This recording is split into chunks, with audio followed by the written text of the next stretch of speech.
Hi, I'm from English 10, Miss R and Miss Ellsworth, and my name is Kapriece. This is Ashley, Susan, and Tianna. The themes of Mice and Men, the predatory nature of human existence, Othello, jealousy in appearance versus reality, happiness, relationships with people can be the key to happiness, freedom. There are still many ways the world needs freedom. The settings of Mice and Men takes place at a farm and in a bunkers.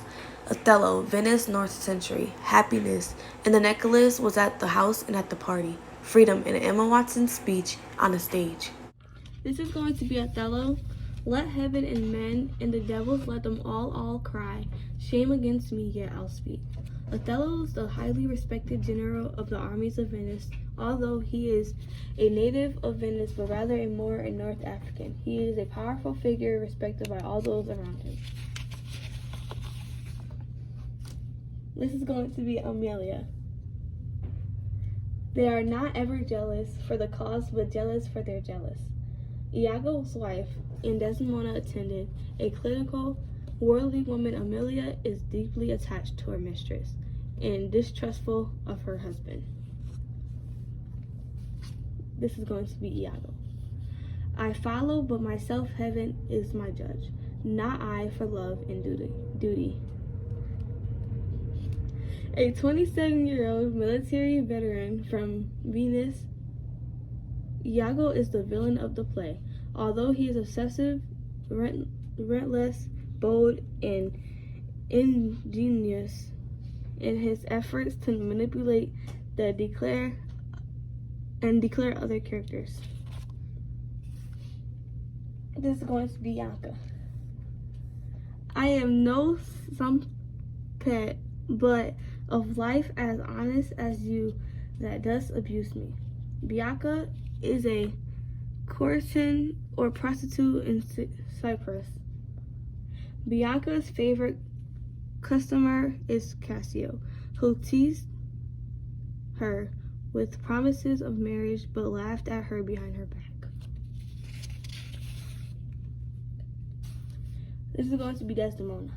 I am not Maury, but I do beguile. The thing I am seeing otherwise. Desdemona is the daughter of Venetian Senator Barberio. Desdemona and Othello were secretly married, and the father of Desdemona didn't approve of the marriage. Desdemona was very protected for her marriage. This is going to be Barberio. Although fools leave, where has thou has enchanted her, for our fur to all things of sense. Barberio is Desdemona's father. He's a somewhat blustering and self-important Venetian senator. He was a friend of Othello, but feels betrayed when the general marries his daughter Desdemona in secret.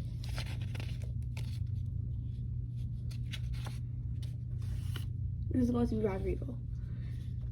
It is silliness to live when to live is torment. He is a jealous tutor of Desdemona, young, rich, and foolish. This is going to be Cassio.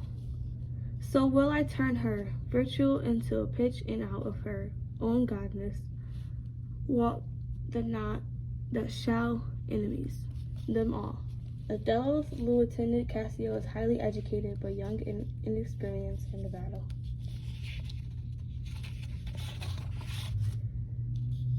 Montano. I am glad on its a worldly governor.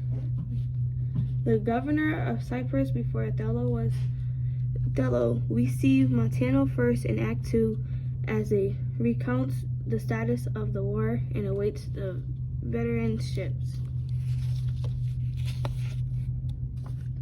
Duke of Venice. For more fair than black. Duke of Venice is a authority of Venice, has great respect for Othello as a public military servant. The clown. To do this is within the compass of men with and therefore I will attempt doing it. Clown is Othello's servant.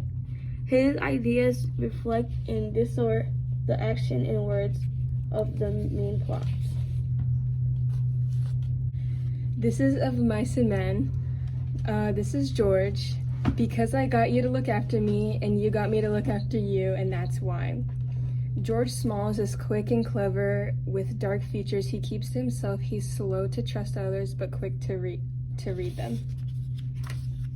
The next one is Lenny. Sure, he's just like a kid. There ain't no more harm in him than a kid neither, except he's so strong. Lenny Small is a very innocent and sweet-natured.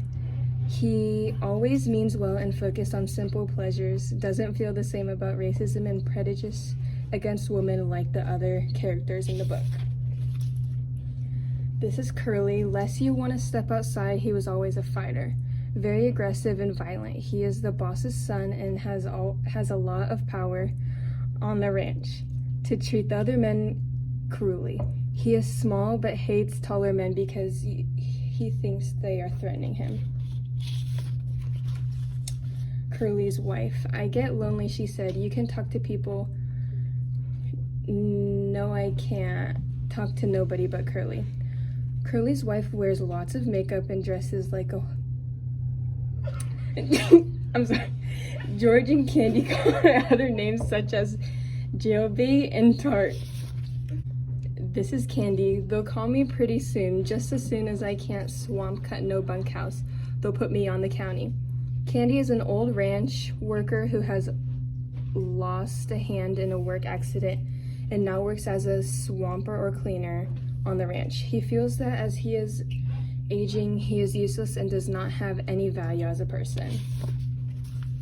Next is Crook. A guy needs somebody to be near him, he whined. A guy goes nuts if he ain't got nobody. Crook is the only black man on the ranch and experienced a significant amount of racism and discrimination. He is very lonely and isolated, making him resentful and bitter towards other people. Next is Slim. Slim's opinions were law.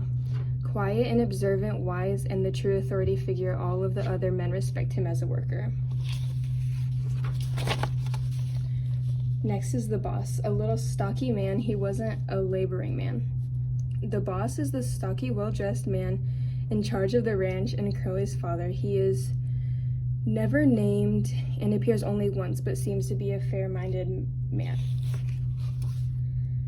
Carlson. Tell you what, I'll shoot him for you, then it won't be you who does it. Carlson is a side character. He's a fellow ranch hand alongside George and Lenny. He's a big and friendly man, not easily scared. Wit. Wit enjoys a good time and spends all his time and money on warehouse in town. Wit is aggressive, nosy, and always looks where the action is. Wit speaks out and enjoys drama and tension on the ranch. This is the happiness unit. I'm going to read about the necklace. The Necklace by Guy D. Mazzapin is about a broke woman whose husband tries to afford the best he could to make his wife look elegant for a ball. She is invited to. She borrowed a necklace from a friend and lost it at the ball. She then spent 10 years working to pay off the necklace, only to return it and find out it was fake. All at once, in a box lined with black satin, she came upon a silver diamond necklace and her heart started beating. This one is about laughter and the 6 powerful health benefits of laughter by Kayla Matthews. Is about how laughing can help you get rid of stress. Laughing can bring you joy and happiness. You get rid of pain also. It can help with health problems and improve the brain functions. Assuming you're watching or listening to stand up that you find humorous, the laughter can effectively reduce your stress level. makes a good life. Waldinger says that many young people tend to think of fame, fortune, and hard work bring them happiness. Yet, it's our social connections that are important for our life.